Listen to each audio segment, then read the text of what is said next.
सुप्रभातम छात्रों, आज हम रचना के आधार पर वाक्य भेद लेकर प्रस्तुत हुए हैं।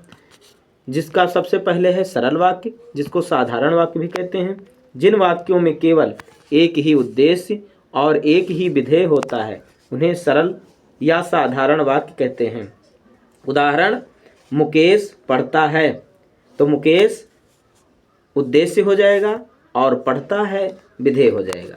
इसी तरह से शिल्पी पत्र लिखती है, तो शिल्पी उद्देश्य और पत्र लिखती है, यहाँ पर विधेय हो जाएगा। राकेश ने भोजन किया, तो राकेश ने उद्देश्य हो जाएगा और भोजन किया विधेय हो जाएगा। इस तरह से एक ही उद्देश्य है और एक ही विधेय है, तो हमारा ये सरल वाक्य या साधारण वाक्य कहलाता है।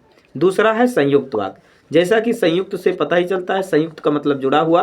तो जिन वाक्यों में दो या दो से अधिक सरल वाक्य योजकों जैसे और, एवं, तथा, या, अथवा, इसलिए, अतः, फिर भी, तो, नहीं तो, किंतु, परंतु, लेकिन, पर आदि से जुड़े हों उन्हें संयुक्त वाक्य कहते हैं। जैसे प्रिय बोलो पर असत्य नहीं। अब प्रिय बोलो एक इधर वाक्य हो गया और पर के बाद असत्य नहीं इधर दूसरा हो गया, यानी दो वाक्य जो है जुड़े होते हैं। दो या दो से अधिक वाक्य भी हो सकते हैं।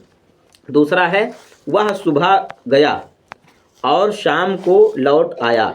अब और से जुड़ गया है तो वह सुबह गया एक वाक्य इधर हो गया, और के बाद शाम को लौट आया, तो शाम को लौट आया ये अलग वाक्य हो गया। तो दो या दो से अधिक वाक्य जुड़े होते हैं तो वह संयुक्त वाक्य कहलाते हैं।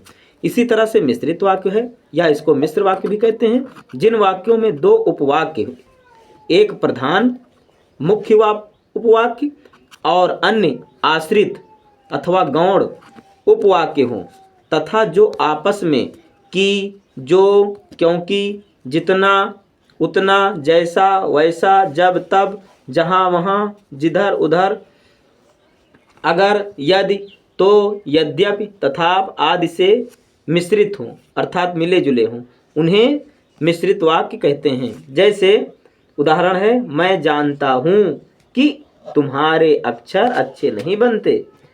जो लड़का कमरे में बैठा है वह मेरा भाई है। यदि परिश्रम करोगे तो उत्तीर्ण हो जाओगे। अगर वीडियो पसंद आए तो लाइक, सब्सक्राइब और शेयर करना ना भूलें। धन्यवाद।